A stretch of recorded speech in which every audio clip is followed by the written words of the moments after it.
5वां अध्याय। देवताओं द्वारा देवी की स्तुति। चंडमुंड के मुख से अंबिका के रूप की प्रशंसा सुनकर शुंभ का उनके पास दूत भेजना और दूत का निराश लौटना।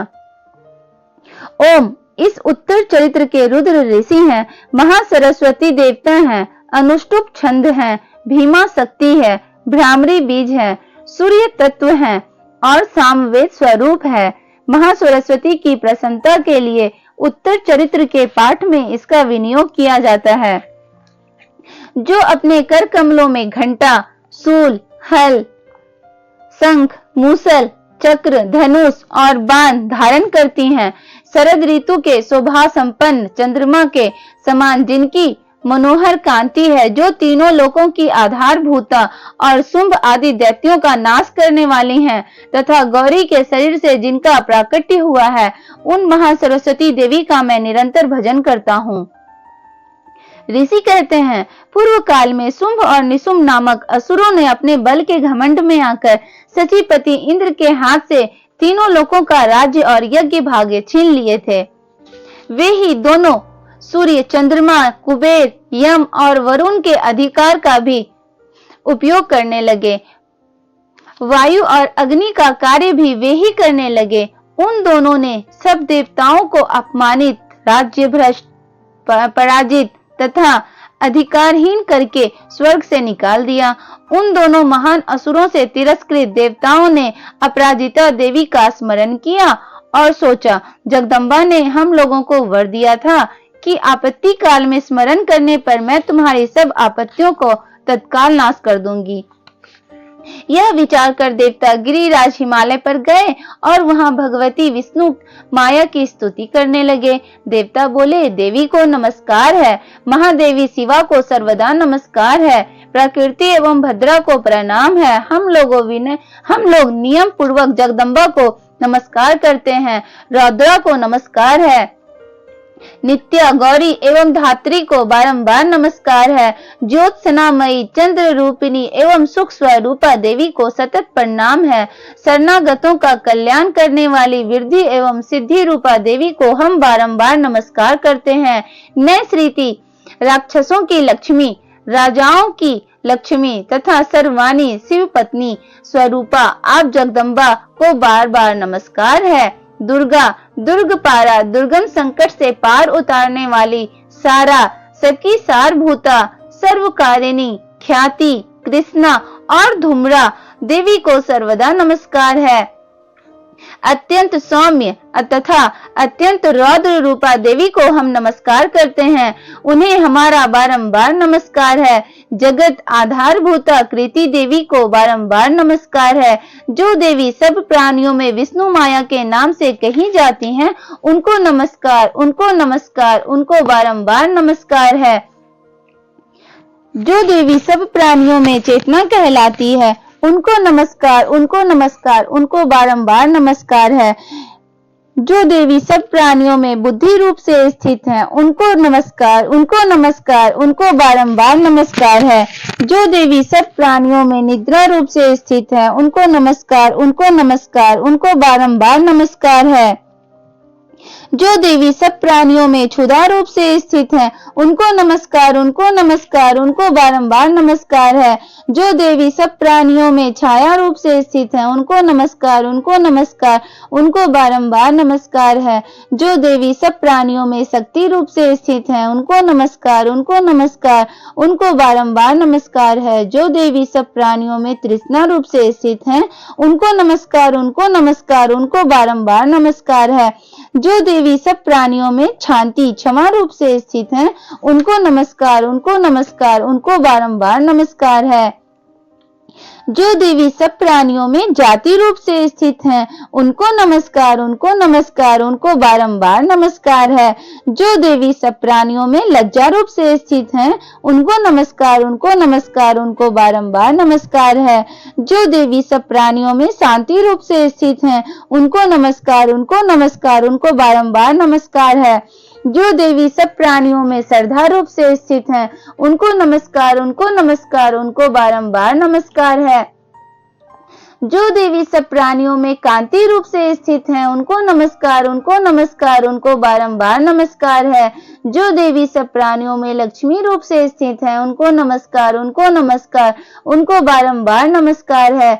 जो देवी सब प्राणियों में वृत्ति रूप से स्थित हैं, उनको नमस्कार, उनको नमस्कार, उनको बारंबार नमस्कार है। जो देवी सब प्राणियों में स्मृति रूप से स्थित हैं, उनको नमस्कार, उनको नमस्कार, उनको बारंबार नमस्कार है। जो देवी सब प्राणियों में दया रूप से स्थित है, उनको नमस्कार, उनको नमस्कार, उनको बारंबार नमस्कार है। जो देवी सब प्राणियों में तुष्टि रूप से स्थित है, उनको नमस्कार, उनको नमस्कार, उनको बारंबार नमस्कार है। जो देवी सब प्राणियों में माता रूप से स्थित है, उनको नमस्कार, उनको नमस्कार, उनको बारंबार नमस्कार है।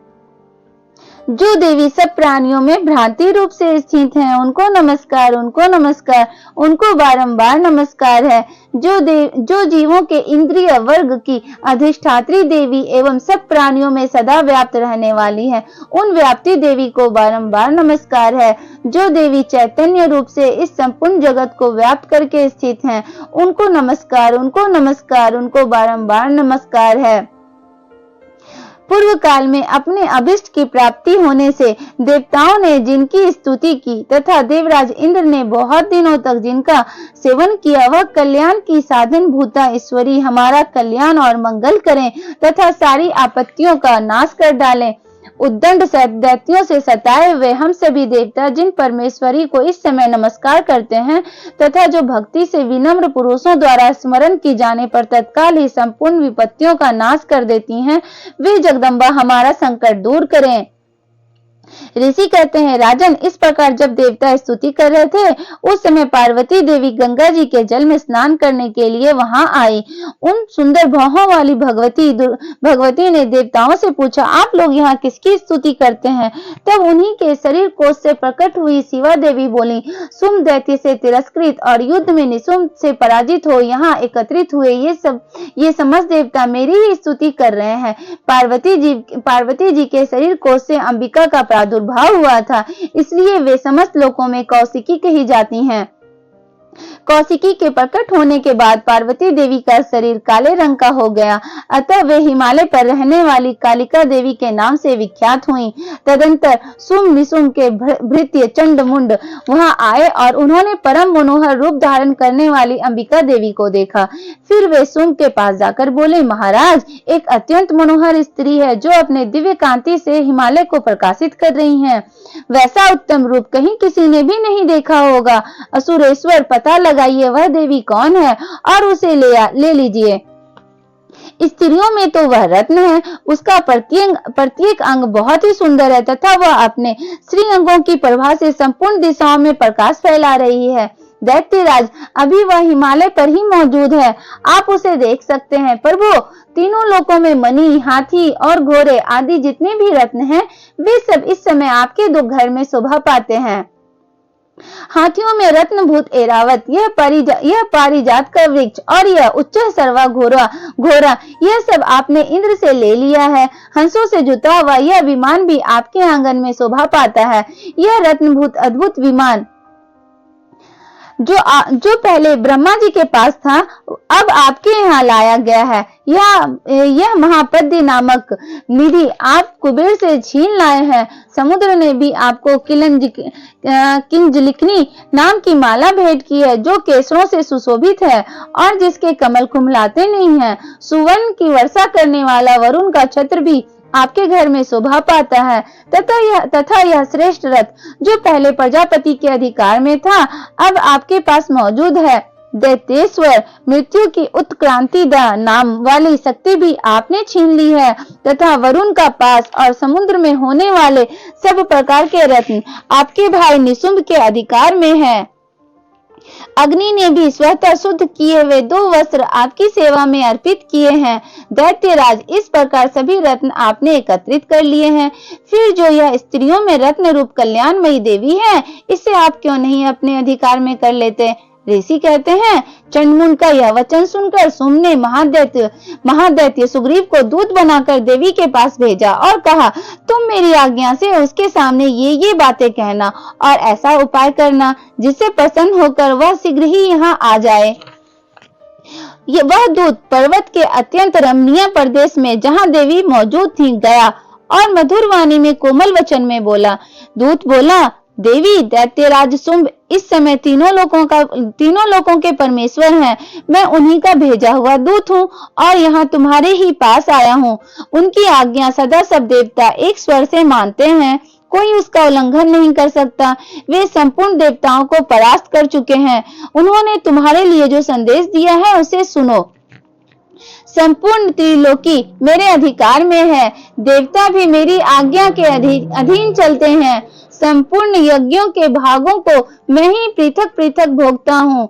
तीनों लोकों में जितने श्रेष्ठ रत्न हैं वे सब मेरे अधिकार में हैं। देवराज इंद्र का वाहन ऐरावत जो हाथियों में रत्न के समान है मैंने छीन लिया है। क्षीर सागर का मंथन करने से जो अश्व रत्न उच्च सर्वा प्रकट हुआ था उसे देवताओं ने मेरे पैरों पर पड़कर समर्पित किया है। सुंदरी, उनके सिवा और भी जितने रत्नभूत पदार्थ देवताओं, गंधर्वों और नागों के पास थे वे सब मेरे ही पास आ गए हैं। देवी, हम लोग तुम्हें संसार की स्त्रियों में रत्न मानते हैं, अतः तुम हमारे पास आ जाओ, क्योंकि रत्नों का उपभोग करने वाले हम ही हैं।